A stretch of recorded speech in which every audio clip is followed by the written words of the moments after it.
Madam Secretary, would you please call the roll? Thank you. Division 7, Gary Van Dam. Here. Division 6, Audrey Miller. Here. Division 5, Robert Paris.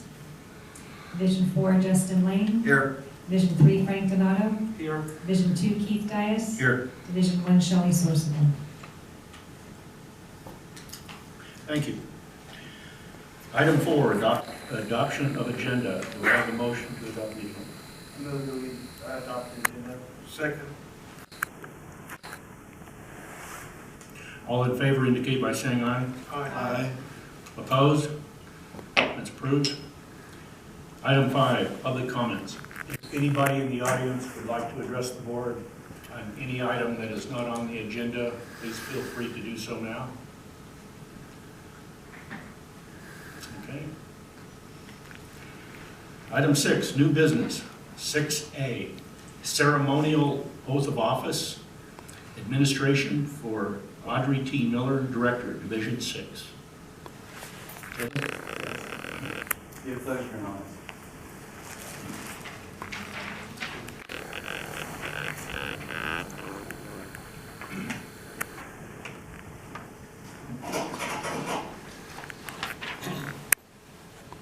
Constitution of the State of California against all enemies, foreign and domestic.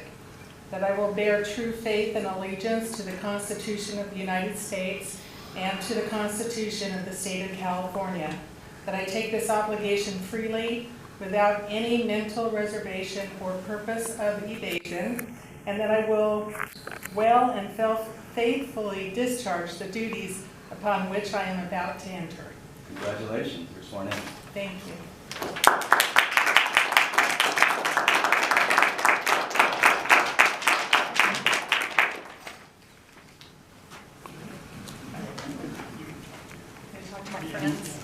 This is my KW and my other family. Congratulations.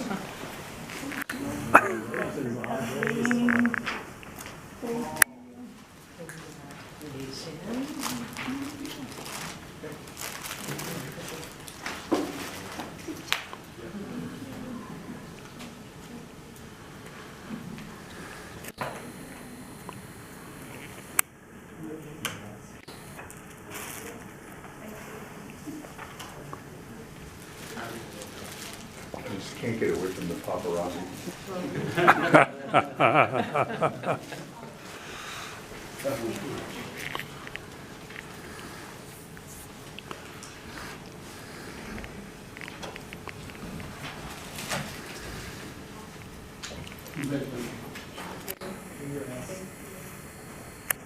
Congratulations.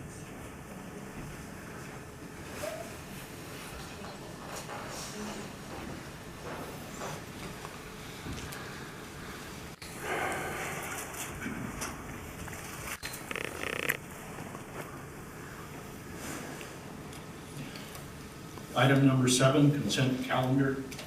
Action items. Do I have a motion to approve consent calendar? I move we approve the consent calendar with items 71, 2, and 3. Second. All in favor indicate by saying aye. Aye. Opposed? That's approved. Item 8A, new projects funding source and grants committee. The chair of this committee is not present. Rob Harris. Who will be? We'll have the Assistant General Manager, Matt Phillips, provide a staff report for this particular item. Okay, thank you. Matt? All right, good evening. So including in your board packet on page 20 is a staff report, and then attached to that is a proposal that we'll be considering this evening. But we have a brief presentation to give a little background on what this proposal includes. So most of us are familiar with the SNP Phase 2 project, which is a 6.5-mile, 48-inch diameter portable water pipeline, and also includes equipping the existing pump station located at 80th Street West and Avenue H. So this critical infrastructure project for the agency will close a gap linking the West Side Water Bank to the Port Hill Water Treatment Plant facility. We're currently. This project, we've done some preliminary work on it, including CEQA, right-of-way acquisition, as well as some preliminary design. We still need to finish up the actual construction drawings, but it's essentially what we call a shovel-ready project. And for Director Miller's background, this is an aerial image. The red box you see there, top left, that's the location of the West Side Water Bank. That's roughly 140th Street West and Avenue B. And you can see the blue line going off to the east. It's the existing SNF Phase 1 pipeline. That's a 48-inch diameter portable pipeline. And then when it gets to 80th Street West, it can go north or south. And the project that we're talking about today, seeking grant funding for, is what we call SNF Phase 2, and that's the yellow highlighted pipeline. As I mentioned before, this will link the existing fairly new pump station at 80th Street West and Avenue H to the Quartz Hill Water Treatment Plant facility. Or there's no water available because of ongoing drought through the state water project. So the proposal that we seeked from Aspen Environmental Group, which is included in your packet, will allow this agency to check the box of pursuing federal grant funding from the U.S. Bureau of Reclamation, WIN Act, Section 4007, for the SNF Phase 2 project. The Bureau indicated that this is a good fit for this program, and we can qualify the existing funds that we've invested into the West Side Water Bank and SNF Phase 1 as qualifying funds. So there would be no additional match funds if we are successful in getting this $26 million. Typically for this program, there is a 75% match, but because we already invested a large amount of funds in the West Side Water Bank, there would be no matching funds. This proposal will allow us to check the box for completing a cultural resource assessment report.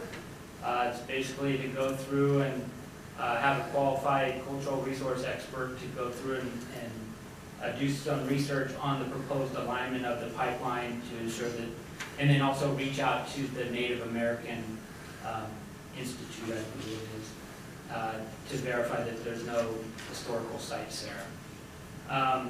The proposal is in the amount of $10,425. We did reach out to a couple other firms, but they were not able to complete this in the timeline that we needed.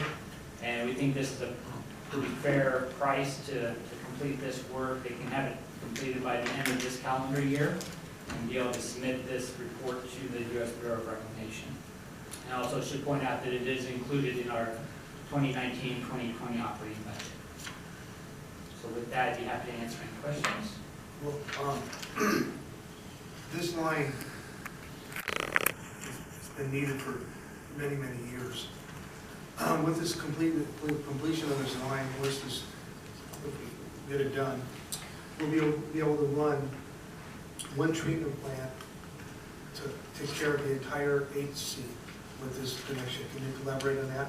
Yeah, so Director General is correct. So, I mentioned about moving water from the West Side Water Bank south or uphill to this facility here, but also conversely, we could serve, if we had water available on the aqueduct, which we typically do, we could treat that water through this facility and gravity feed the entire agency's system. So it could flow north all the way to California City, Mojave, Boron, Edwards Air Force Base. The biggest is Edwards Air Force Base.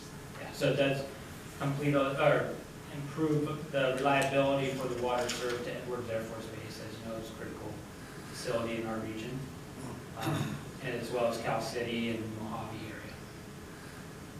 So it will allow water to flow both ways. We can pump it from 80th and H, or we can flow by gravity from this facility. Is this a bench ranch wells, Matt? No, these the wells that are located within that red box on the top left, those are all within the West Side Water Bank wells. The bench ranch wells are closer to the north end of that yellow line at 80th Street West and Avenue H. That's where the bench ranch was. The red box is the Audrey Miller property. The old ranch they had. That's out on That was our first bank, that was where our first bank started, was there. 140th and Yeah. I also should mention that this item was reviewed by the New Water Bank, or New Projects Funding Source and Grants Committee on November 6th. Directors Paris, Sourceball, and Donato, and they are recommending approval of this proposal. Yeah, I'll move on board order 8181, and for the amount of $10,425 to finish the environmental assessment. Second. I do have a question, Matt. Is the work by Aspen intended to satisfy the federal NEPA requirements? That's correct. That's a good point that you bring up. So as I mentioned, we've completed the CEQA requirements, the California Environmental Quality Act requirements, but because this is federal funding, we need to complete the NEPA process, National Environmental Protection Act process, or Policy Act.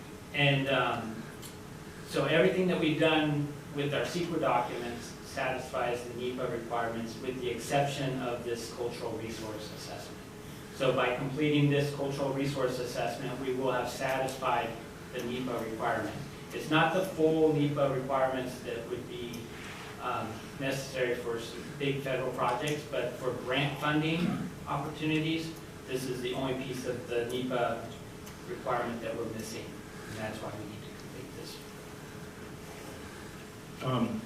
Why is it that we don't need to conduct any natural resource analysis along with the cultural resource? I don't know the history behind that, but we did reach out, once we got the proposal from Aspen, we reached out to our contact at the U.S. Bureau of Reclamation, and they verified that this is the only piece of information that we do need. Okay, good answer, thank you. Yep. Any more questions? Yeah, how many times do they have to review the three-legged squirrel? Any more serious questions?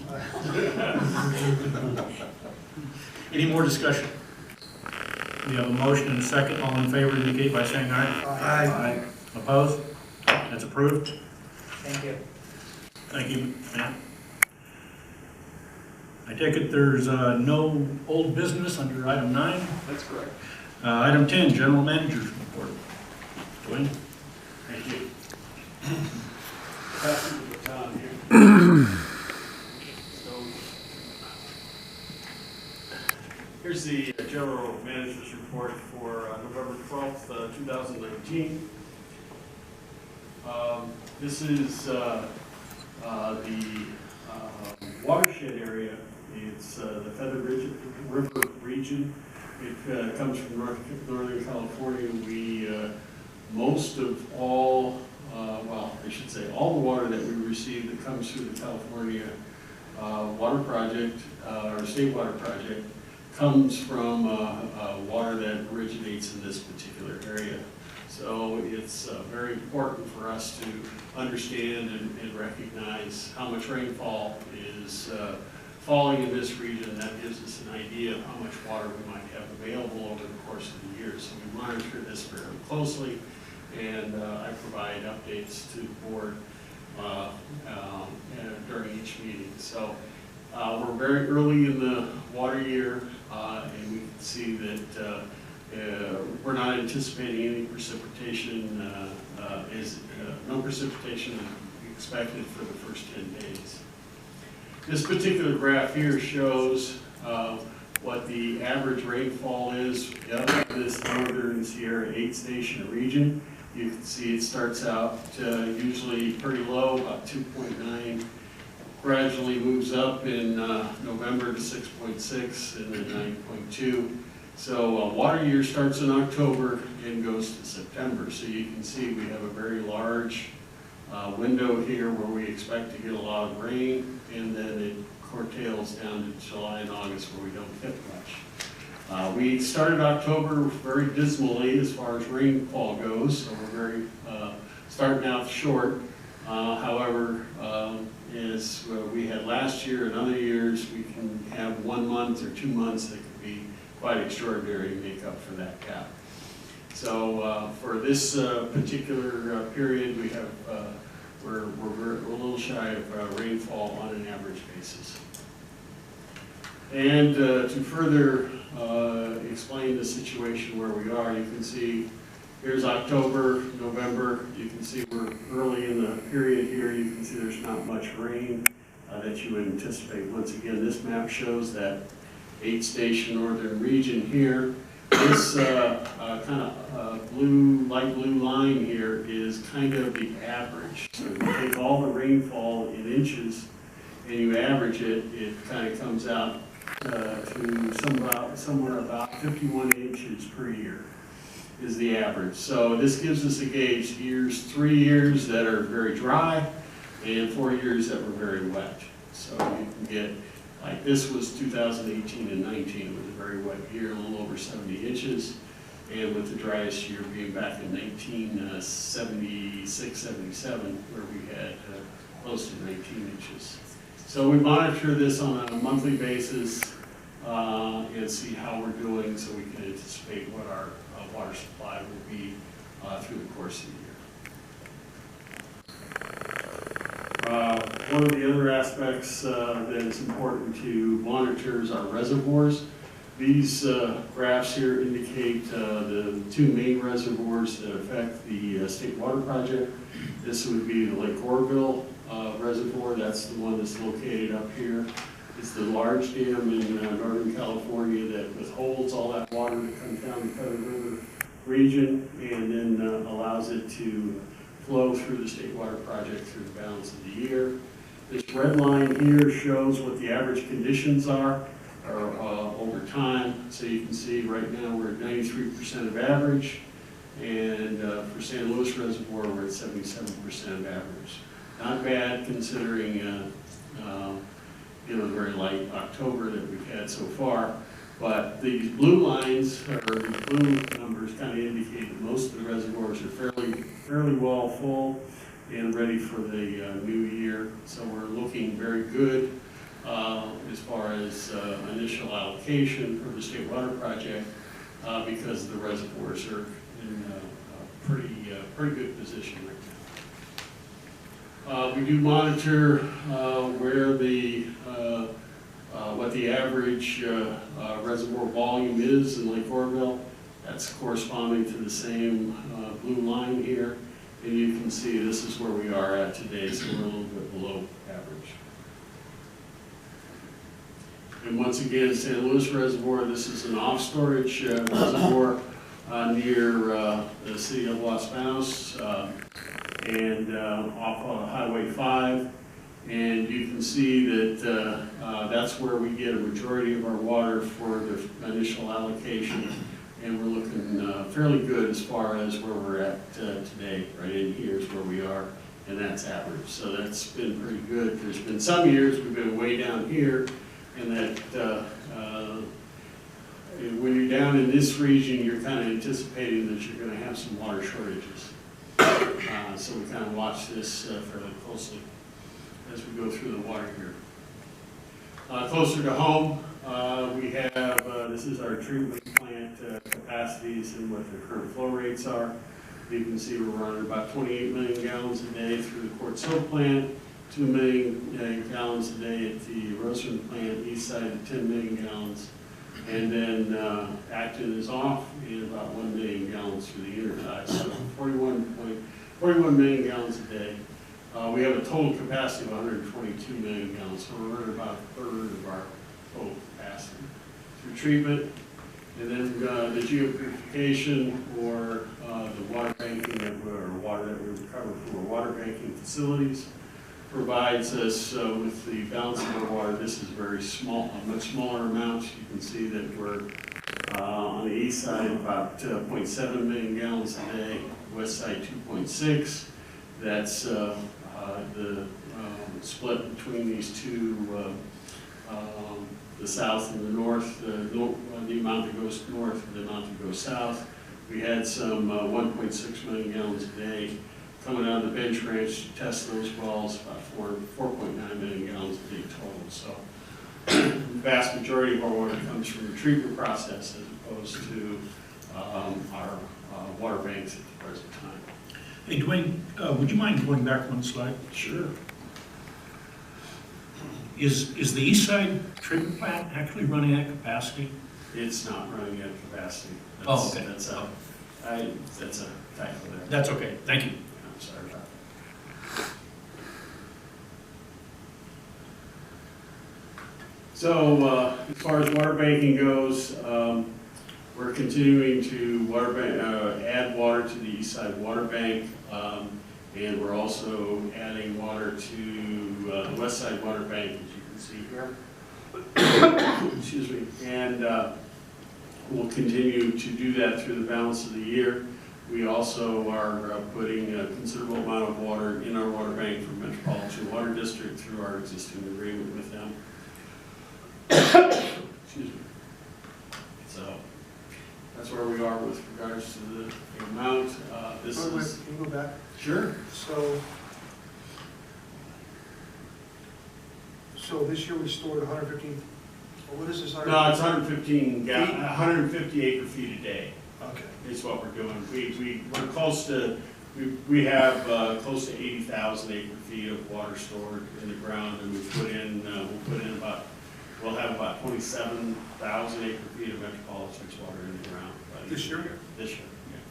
So we'll have 80,000 we can use at any time. Okay. It'll probably be more than that, but we're going to move some more water, as much as we can into the water bank. So this is also the graph we added October in here. This is the light blue line is associated with requested water deliveries, and the dark blue line is associated with actual water deliveries from our various retail customers.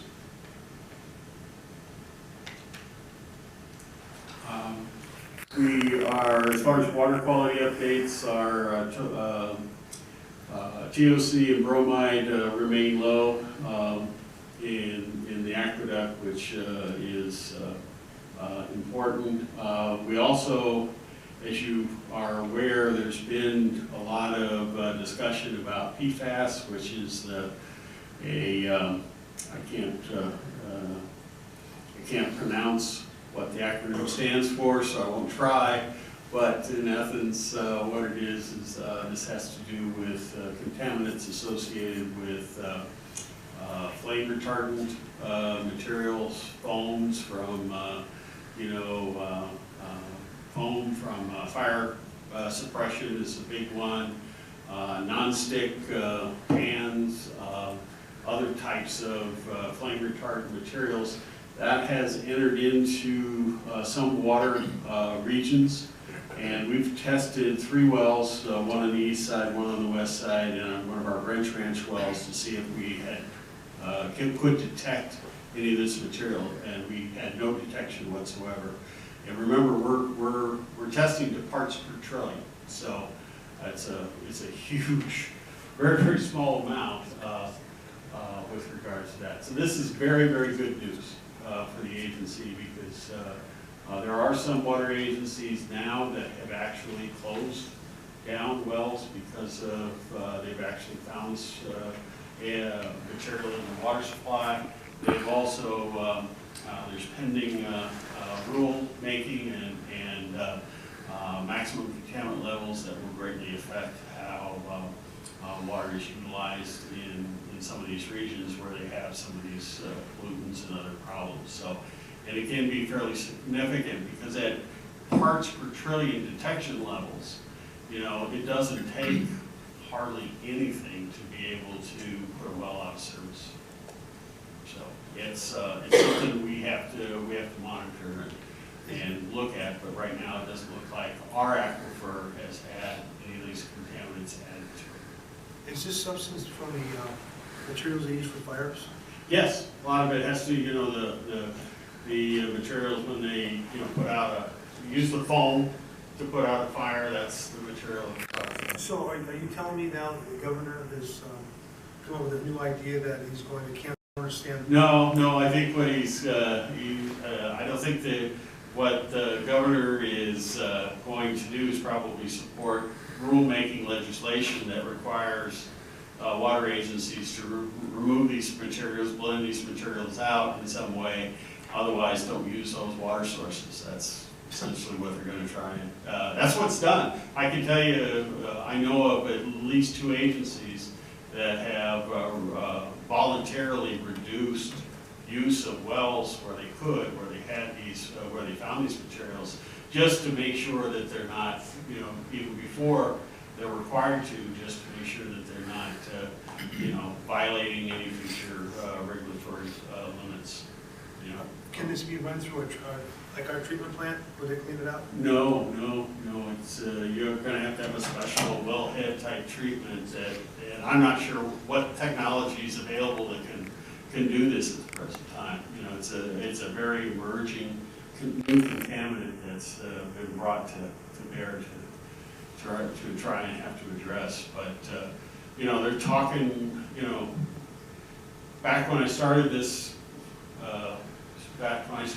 business, we talked about parts per million, and then as we got to arsenic and chromium 6, we got to parts per billion, and this is the first time where we've got to parts per trillion. So it's just such a fine amount, and as I've mentioned to you before, the protocol for testing is such that the tester has to go through a 2-day procedure to be ready to test this material because it's so sensitive to any kind of outside contamination. So they can't wear certain clothes, they can't wear certain deodorants, they can't, wash their hair with certain products. They, all these things can give you false positives. It sounds to me places like Santa Clarita Valley, where they use as retardant, because they have a lot of wells down there. It seems like that could be a potential issue for them. You're a wise man. It is a problem. Yeah, that's one of the ones I was talking about. Okay. Yeah. So, let's see. We wanted to report there was initial startup and testing of the aqueduct turnout for the Upper Amargosa Creek recharge project. We don't have a date for ribbon cutting at the present time, but they made a successful test where they got water out of the aqueduct through the plumbing system into the ponds, and they were able to flow to all the ponds, and so that was a good test. They perfect? As far as I know, they were perfect, yes. Wanted to report also that we recently received several awards from JPIA, and this has to just recognizes the agency for a loss control ratio of 20% or less for our property program, our liability program, and workman's compensation. So the board's doing a good job of making sure that we're keeping our insurance costs down. Good job, John. Legislative update, we're anticipating the new legislative season is going to start here fairly soon, and you can see that we anticipate there'll be several bills that will be introduced associated with the public safety power shutoffs, and we'll be looking to monitor those. Housing development fee legislation, big topic for quote-unquote affordable housing. And House Committee on Transportation and Infrastructure approved the Water Quality Protection and Job Creation Act of 2019. That's a federal legislation and provides $23.5 billion in direct infrastructure investments over the next 5 years, primarily in the wastewater area, but also for local water and water quality challenges. So most of the funds will go through the Clean Water State Revolving Fund loan program, and the agency would have access to that, just to keep up to date on what's happening at the federal level. So you can see here that you can see here where the various amounts are at. Sorry. And so you can see where the enacted and then the president's request. You can see there's 68 million and 25 million, 45 million, and 73 million. So most of these statutes are passed and will take effect in 2019, and legislature gets back to work in January, and so the budget is going to, the initial budget that's dead on arrival is going to come in January 10th of 2020, and then we'll start working on the legislative areas for 2020. Give you an idea of what some of those deadlines are. Finally, as far as events and schedules, we have the Fall Conference in San Diego on December 3rd through the 6th. The Thanksgiving holiday will be the 28th through the 29th. I will be in Sacramento tomorrow through possibly Friday, hopefully not that long. We're working on the agreement in principle with regards to the contract amendment for the conveyance project. So try and wrap that up. And with that concludes my town manager's report. I'd be happy to answer any questions you may have. Any questions for Dwayne? Yeah, are we still, Big Rock Creek, putting 7 acre-feet a day in Big Rock, or? Yeah, I think Matt could provide a better explanation. Yeah, it's a pretty low flow still, but we are throwing water, the temporary turnout at Big Rock Creek. So we're continuing to collect water level data on downstream wells from the location where we're working. But we're supposed to meet with the consultant, Kennedy Jenks, within the next week or so, and kind of formulate a plan as to long-term how we would recharge within that creek. Because we're just not getting the recharge rate that we were anticipating, because it's so channelized and the channel gets so saturated it travels too far north. So we need to look at ways to spread the water out within the creek, or maybe construct some off-channel basins, similar to upper recharge.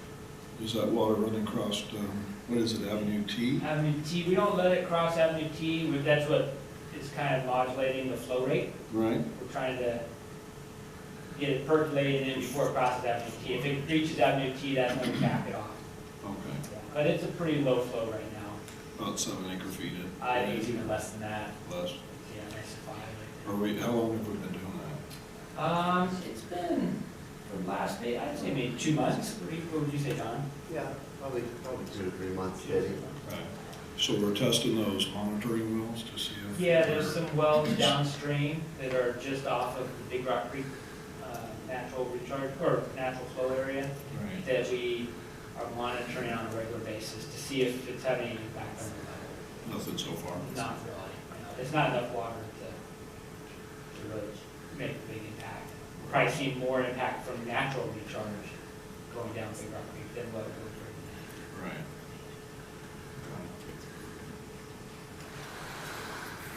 Thank you, Dwayne. Item 11, director's reports. Do we need directors have reports? Good, thank you. Item 12, attorney's report. Nothing report. Okay. Item 13, request for future agenda items. Anything to add to the next agenda? Okay.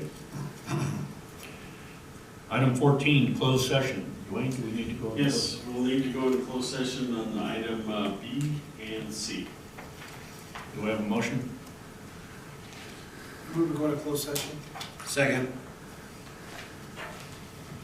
Any more discussion? All in favor indicate by saying aye. Aye. Opposed? All right, we'll go into closed session in about 10 minutes. See, oh, that's a great shot. Now everybody smiled, their historic smile. Yeah, oh, that looks really good. Now just hold it.